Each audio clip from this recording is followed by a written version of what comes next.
Watching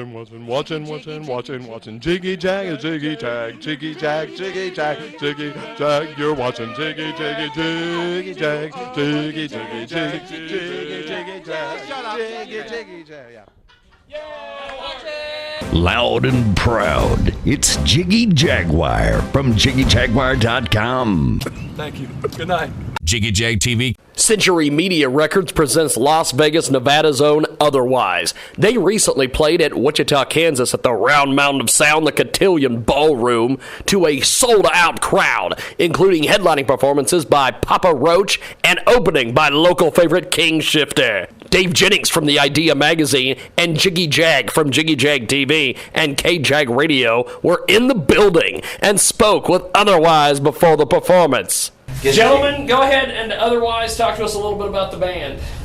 Well, we are an all-American rock band based out of Las Vegas, Nevada, and we are very, very fortunate to be in the position that we're in right now. So, cool stuff. Now, I interviewed one of you guys several months ago on the radio, and you guys were getting ready to start this tour and get this whole thing kind of kicked off with Papa Roach. Where were you guys when they called you and said, "Hey, you're going on tour with Papa Roach"? We're on tour with Three Doors Down in Doctor. Yeah, we were just getting ready to step on stage to play some arena in Binghamton. It was in Binghamton, New York. Binghamton. And usually when we get a call like that from our management team, it's like, oh God, what did you do? I need everybody on the phone right now. Yeah, I'm like, oh dude, what happened now? We're trying to think about the night before. Like, Who did we piss off this time? Yeah.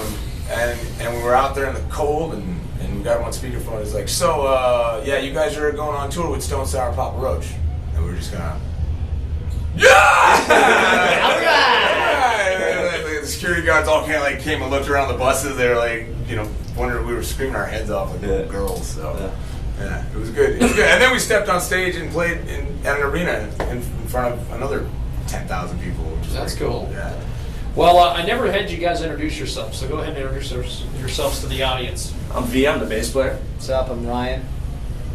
I'm Adrian. Andy. Corky. Yeah. I love that. Uh-huh. That's brandable, man. Ladies, do not forget it. They don't forget it. They want to suck at a cork. You know what I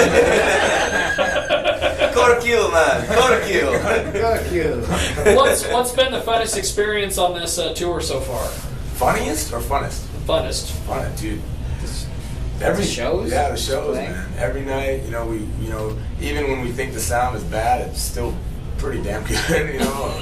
The crowds are they're hungry for rock and roll. They should get here early, and see us. We're the opening band on the tour package, and every night we've played, it's been jammed. Yeah. And we have to earn it. They're hungry for rock, but they also want us to earn their like, their Facebook like on Facebook. So we have to bring our A game every single night. That's what it all comes down to. Yeah. That stupid button. I mean, every night.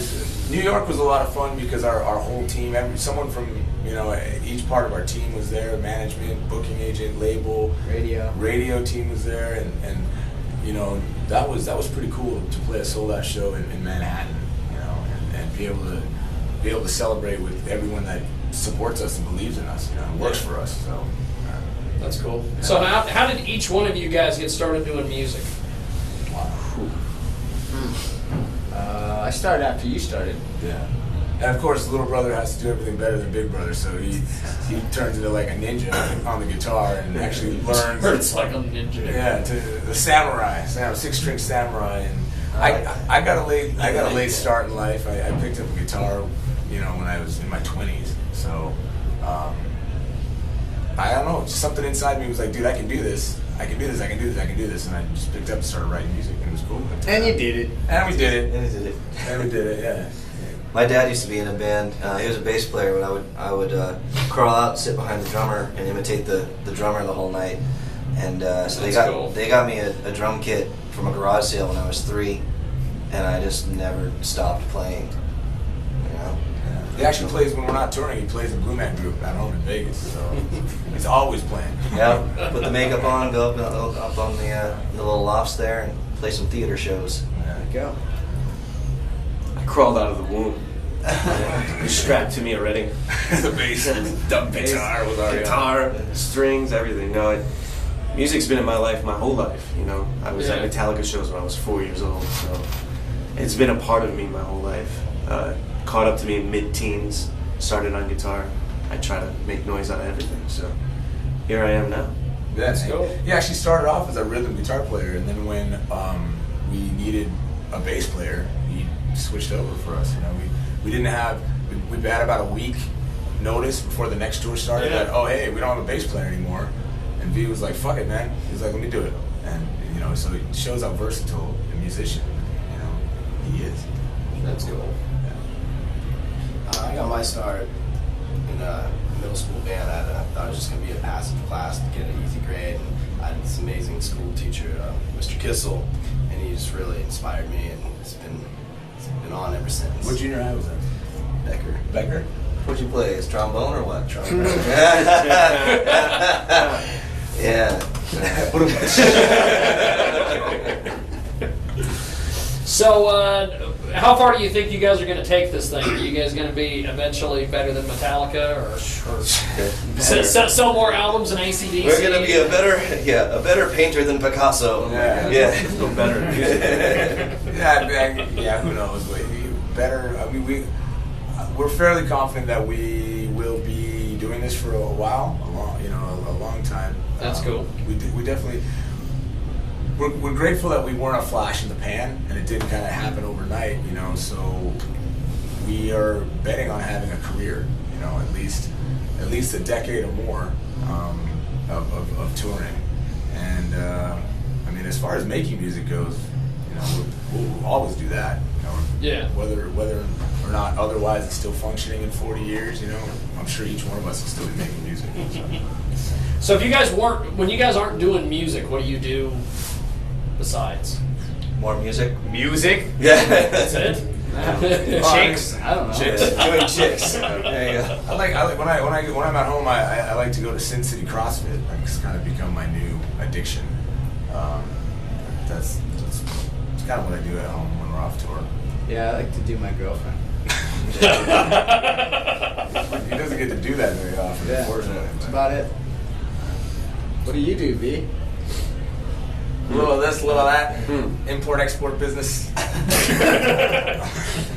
He's trying to do the exporting. He's going to give up the importing. Right. And he actually, I mean, it's still music, but he works as a recording engineer, and he's worked on some big projects. That's cool. It's not my music, it's someone else's music. Yeah. You've done like what? Katy Perry song? A couple of those. Justin Bieber. A Justin Bieber tune. Right? He is partly responsible for some of the Justin Bieber that's gone out in the world. This is the guy to If you see him, his nuts are right here. Hey man, I like Bieber. But the Katy Perry part, that should get you some massages here. Exactly. Now, how has social networking and Twitter and all that stuff? Who does the Twittering and the Facebooking in the band? We all do. Yeah. My brother handles most of the Twitter. Corky does most of our Instagramming, but we're all constantly on Facebook. I'm pretty sure that we're one of the first bands on Facebook that people can watch grow, you know, and see our success and our evolution. You know, some bands caught the MySpace wave. We missed that. We missed that. But we, as far as Facebook goes, I mean, you can go back on our timeline and see the progression, see the evolution. That's cool. Yeah. So our Facebook fans and the Facebook world has been able to watch us, you know, on this journey. So yeah. I read a comment today on Facebook, speaking of, that you guys did a show in Kansas City not too long ago for Last night? 20 people. Yeah. And and the comment was that you guys deserved a sold out show. They told us as we walked in here tonight that 3/4 of this was pre-sold. Wow. So Yeah. you guys are getting. Yeah, we showed up in Kansas. I think it was early December, right? Yeah. We showed up in early December at a club, and and the waitress was the only one there, and she was kicking us out of the club because she was told by the manager that there was actually no band playing that night. Yeah. They didn't even know. Didn't even know that we were supposed to. You do that, and then you're out on tour with Papa Roach. Yeah, and so then the next month we head through town and we played a sold out theater show at the Midlands. So that was quite a transition to be in the same city, like back to back like that.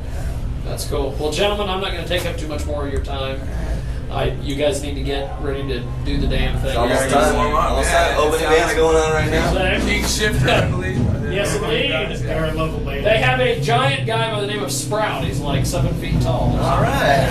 So, well, thank you, gentlemen. I appreciate it. True Love Never Dies, featuring Soldiers and I Don't Apologize, is available on iTunes. Check out weareotherwise.com and twitter.com/weareotherwise.